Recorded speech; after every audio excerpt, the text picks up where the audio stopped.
you've actually painted a very green outlook. And seeing the present pressing challenges that is confronting the nation from your analysis, what steps do you think should be taken at this time in order to address these challenges and prevent a potential social explosion? There is nothing Tinubu can do to prevent what is coming. He can't do anything to prevent it. I repeat what I have said. He is incapable of doing anything to prevent it. Reason being that this is exactly what they have always wanted. The pauperization of the people so that they become amenable to all manner of control. However, they did not factor in one very important indices, and that is the youth population. The Nigerian is a citizen of the world. He knows what is going on outside the confines of our zoo, quote and unquote. He knows, he sees, and he sees the constraints with which he is forced to exist. When you have a situation such as the one in which we are, which is, you may liken our situation to a house full of explosives, and then you have attendants in the house smoking, having barbecues all over the place. Our rulers are pyromaniacs. They have counted on their ability to escape when the country goes up in flame. We'll see how far they can run when the time comes. What I am saying to you is that this government, the current people in power in Nigeria, is not just Tinubu. Tinubu is just a figurehead. It's a system. That system has assured its own destruction by the choices that it has made. In 2019, you were quoted as saying that the inequitable and unjust Nigerian state must die. It must. Before the Nigerian nation may be born.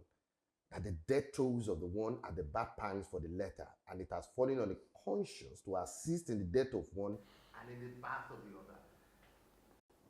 Just, in the course of this conversation, you spoke of a revolution. How it's going to come, nobody's knows. But we've seen revolution happen across the continent of Africa. We've seen coups, we've seen popular uprising. For example, like what is happening in Senegal at the moment, despite the government ban on protests against the government. Now, in what form, what kind of revolution do Nigerians actually expect?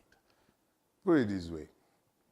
The only thing that is rock certain is that Nigeria is heading for an implosion.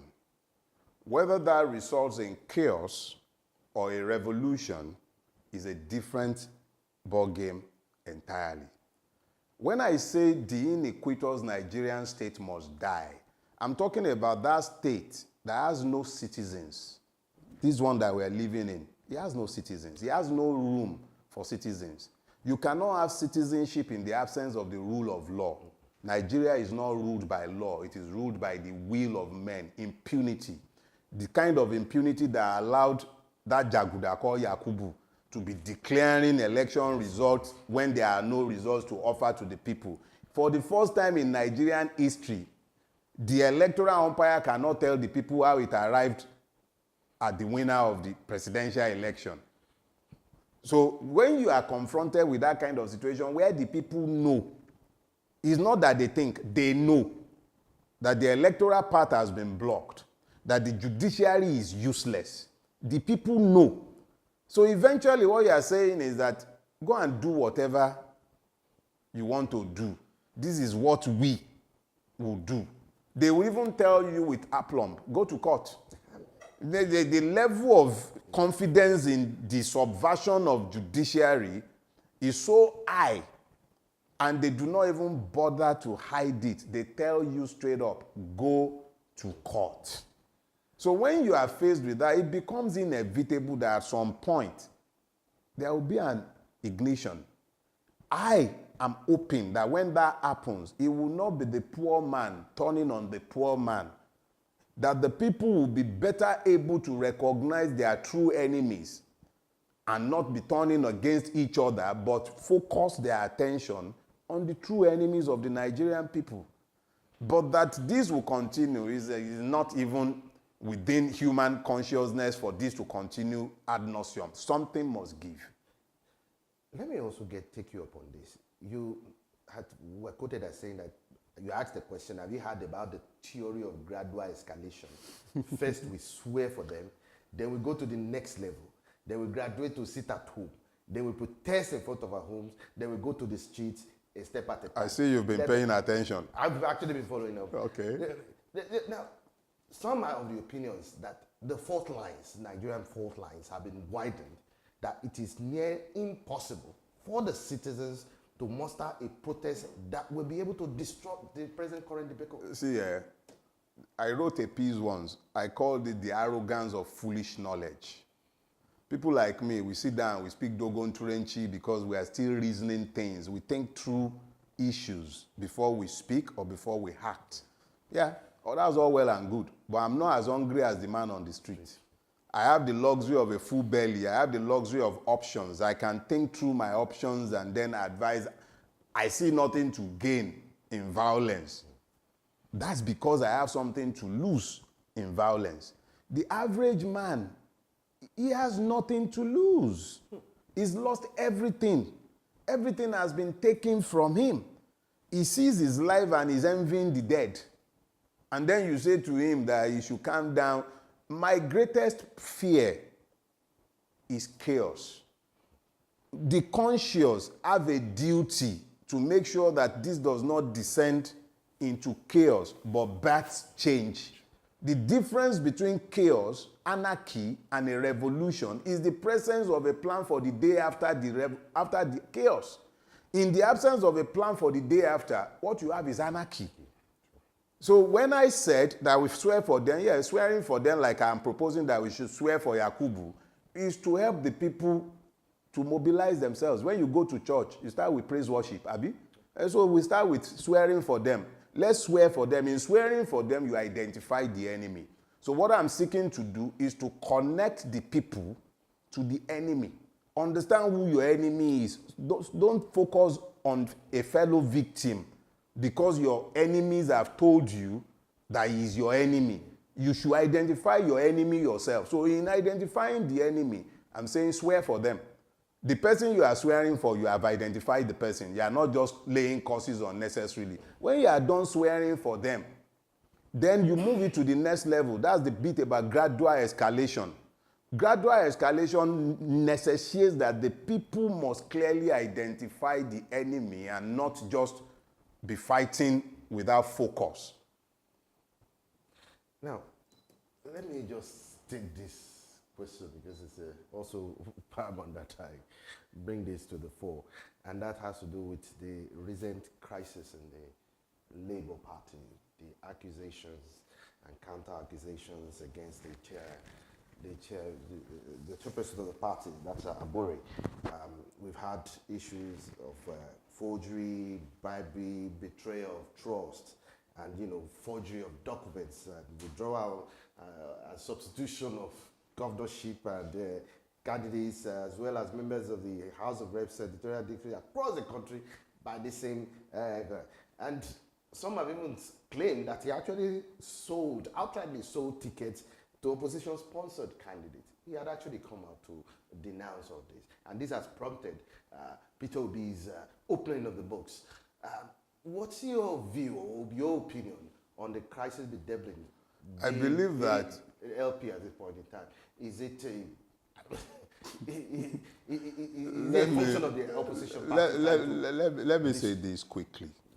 For the opting time, I must make clear, I am not a member of the Labour Party. I have said this ad nauseum before the election, during the election cycle, after the election.